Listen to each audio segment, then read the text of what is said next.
Assalamualaikum warahmatullahi wabarakatuh. Perkenalkan, nama saya Kayana Araminta Jasmine dengan NIM G0024-021 dari kelompok A10. Sini saya akan melakukan laporan anatomi blok 2.1. Yang pertama, saya akan menjelaskan tentang mekanisme ereksi dan ejakulasi. Nah, ereksi dan ejakulasi ini mekanismenya berbeda karena mekanisme ereksi dilakukan oleh nervus parasimpatis, sedangkan mekanisme ejakulasi dilakukan oleh nervus simpatis.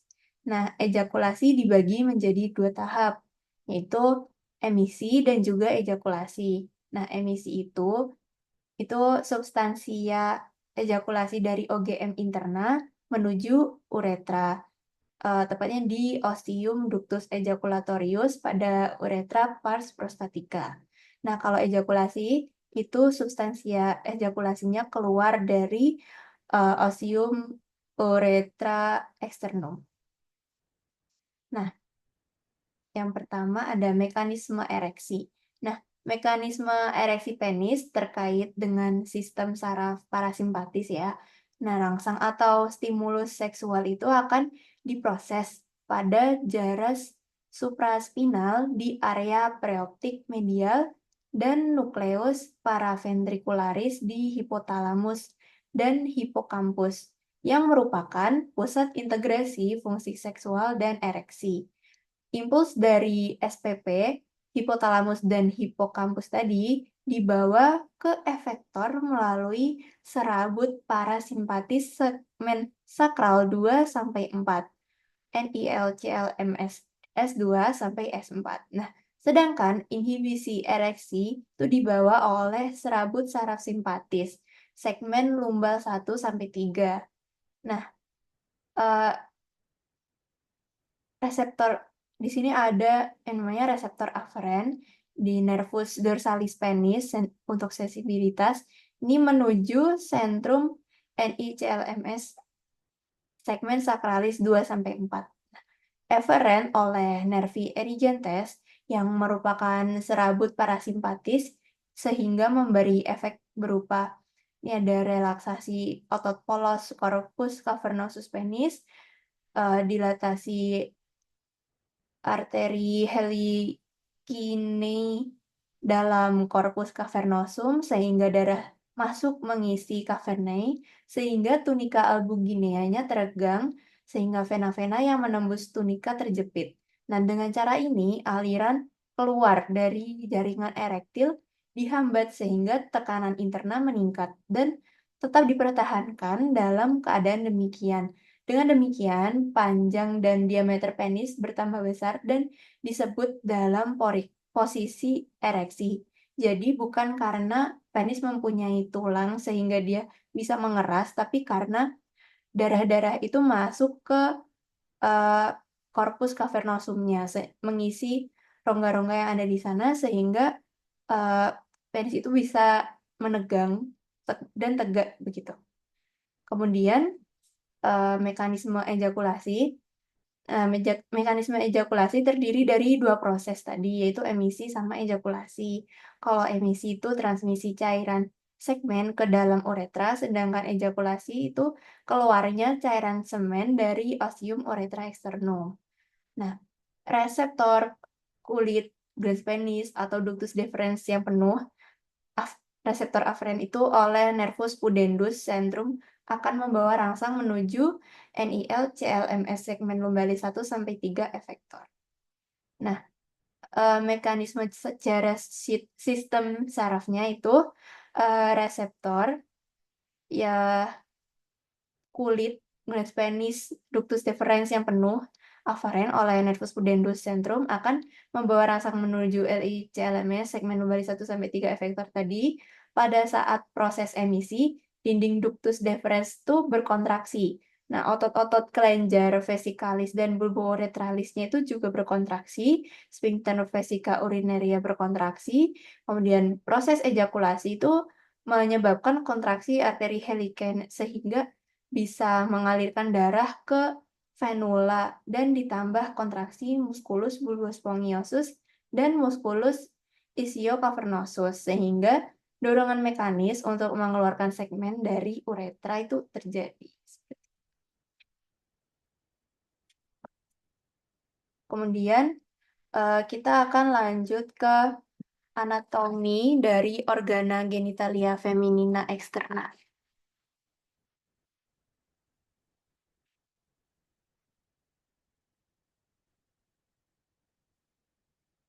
Pertama, saya akan menjelaskan strukturnya terlebih dahulu.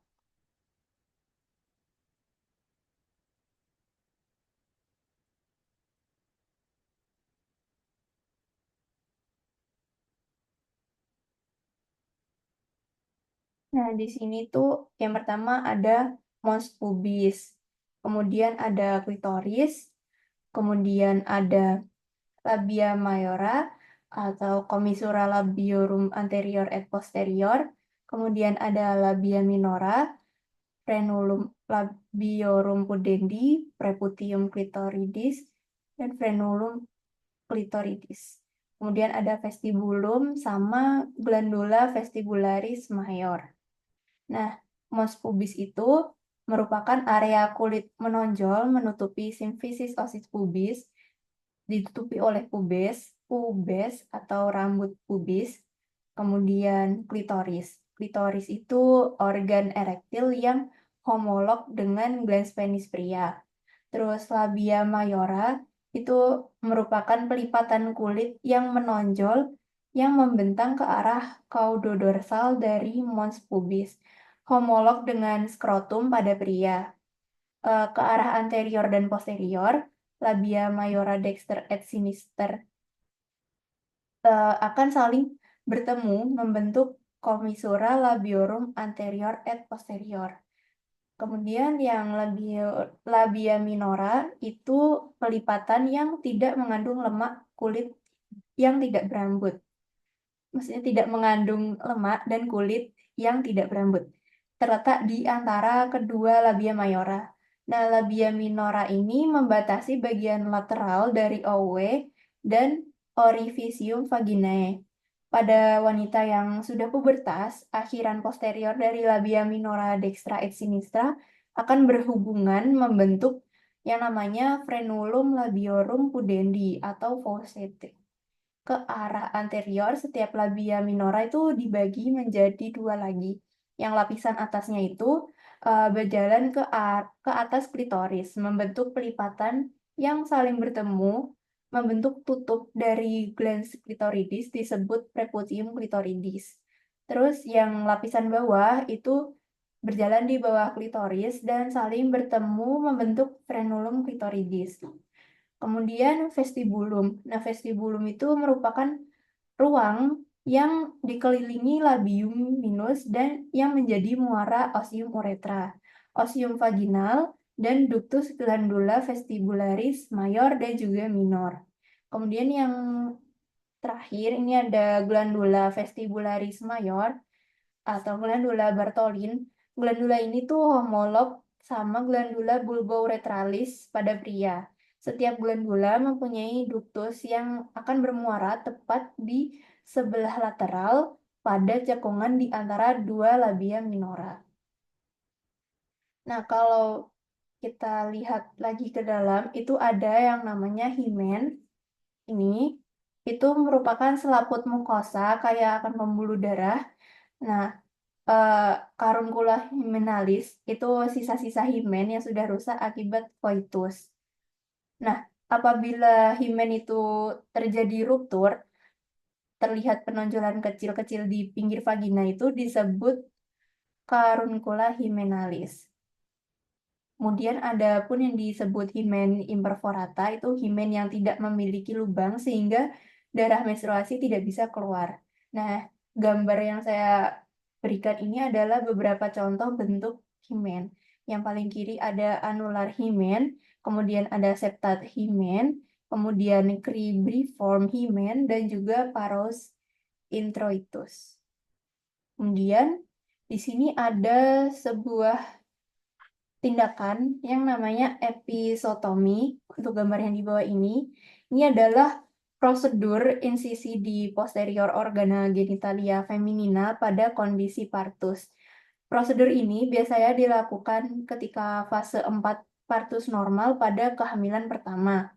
Nah, prosedur ini tidak selalu dilakukan, namun sangat wajar dilakukan untuk mengurangi laserasi dan melebarkan jalan lahir. Terdapat beberapa metode episiotomi. Dua yang sering adalah medialis dan mediolateral. Bisa dilihat itu ada garis putus-putus, itu medialis dan juga mediolateralis. Itu tujuannya agar tidak terjadi ruptur hingga sampai ke anusnya wanita. Kemudian lanjut ke anatomi dari REN, vaskularisasi, dan juga inervasinya.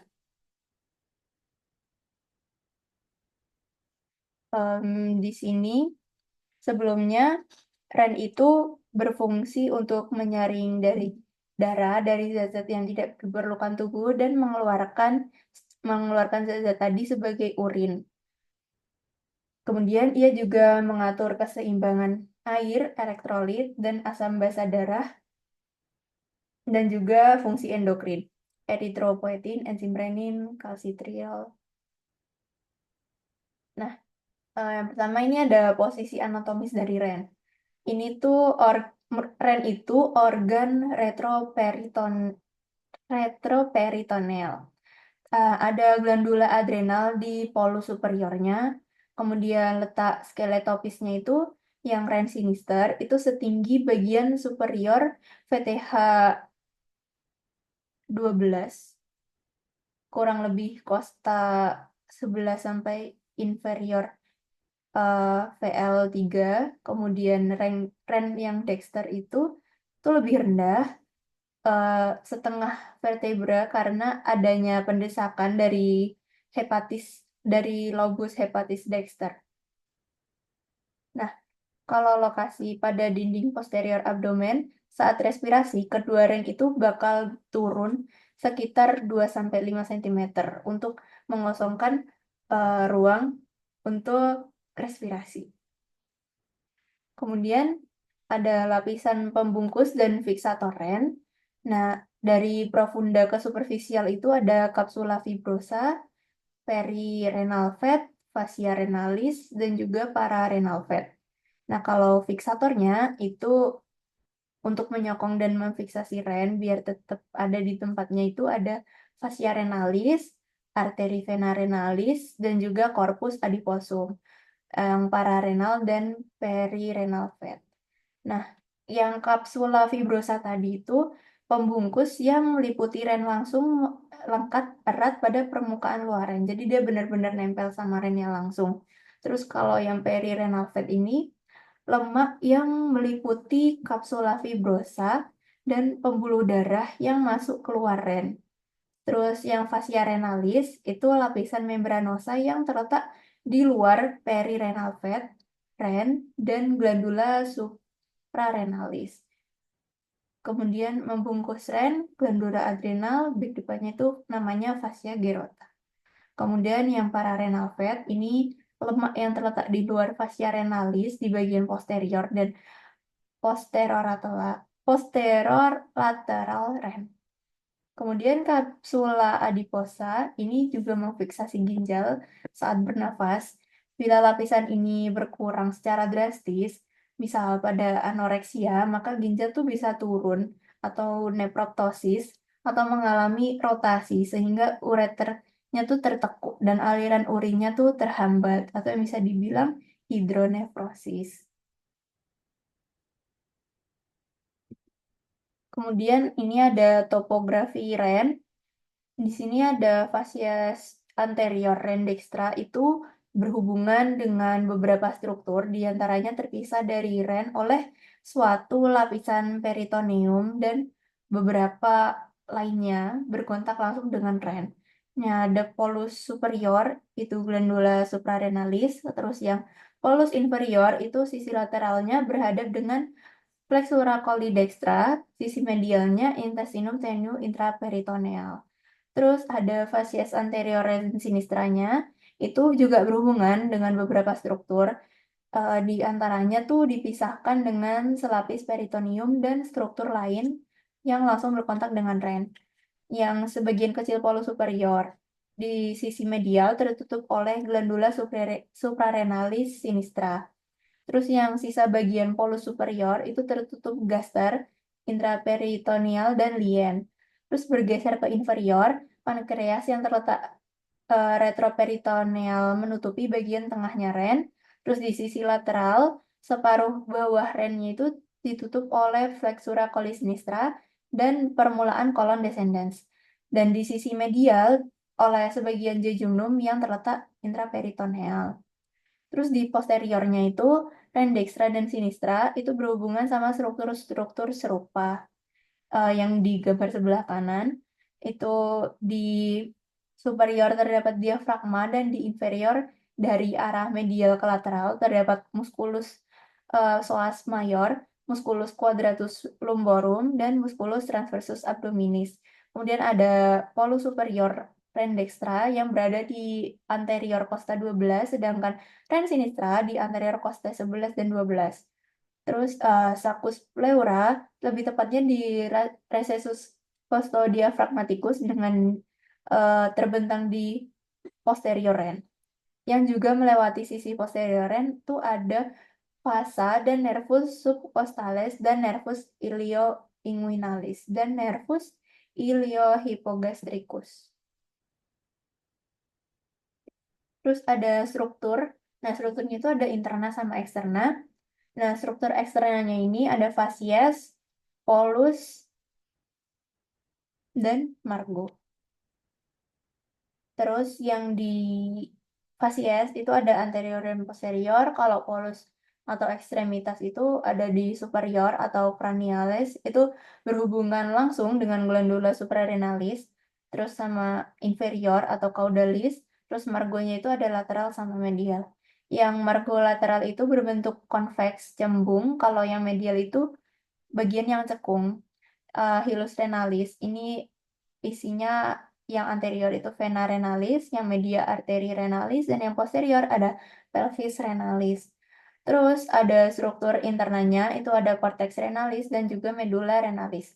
Yang cortex renalis itu ada columna renalis bertini, itu struktur di antara piramidis renalis, terus yang arcus corticalis itu lengkungan yang menghubungkan antar kolumna renalis.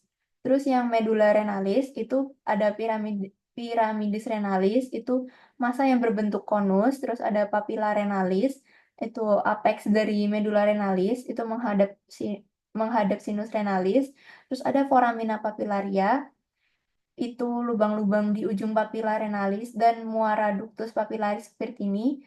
Terus ada calyx minor yang masing-masing itu terhubung dengan satu atau lebih papilla renalis. Terus ada calyx mayor yang gabungan dari calyx minor. Terus ada pelvis renalis itu gabungan calyx mayor yang akan menjadi ureter.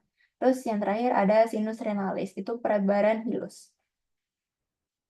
Terus vaskularisasinya dari fasa arteriosa yang menuju ren adalah arteri renalis aorta abdominalis. Terus jadi arteri renalis dextra ex sinistra, terus ke anterior sama posterior, ren anterior dan posterior, terus masuk ke hilus kan, terus itu jadi arteri lobaris atau ren primaris, masuk ke piramidis renalis. Terus lanjut jadi arteri interlobaris, itu berjalan di kolumna renalis, terus jadi arteri arcuata berjalan di basis piramidis renalis, kemudian jadi arteri interlobularis, cortex renalis, lanjut jadi afferent glomeruli, membawa darah ke glomerulus, terus ke glomerulus. Itu berhubungan dengan kapsula Bowman yang akan membentuk corpusculum malvigi untuk difiltrasi menjadi urin. Nah, sebagian kecil darah itu nggak akan difiltrasi, melainkan tetap mengalir di glomerulus, lanjut ke arteri afferent glomeruli, terus lanjut ke arteri rekta. Itu fungsinya untuk reabsorpsi di tubulus ginjal. Terus yang terakhir ada vaskularisasi ren. Ini dari fasa arteriosa tuh menuju ren itu ada arteri,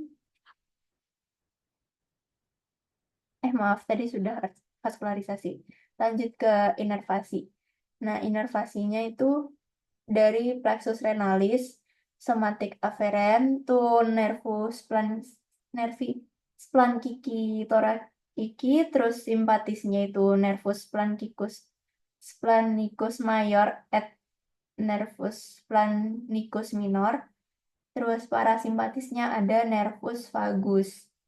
Nah, plexus renalis itu berhubungan sama plexus testicularis. Terus drainase limfatiki masing-masing ren bermuara ke nodi aortiki lateralis lumbales di sekeliling pangkal arteria renalis. Mungkin sekian yang dapat saya sampaikan. Mohon maaf apabila ada kesalahan dalam penyampaian. Wassalamualaikum warahmatullahi wabarakatuh.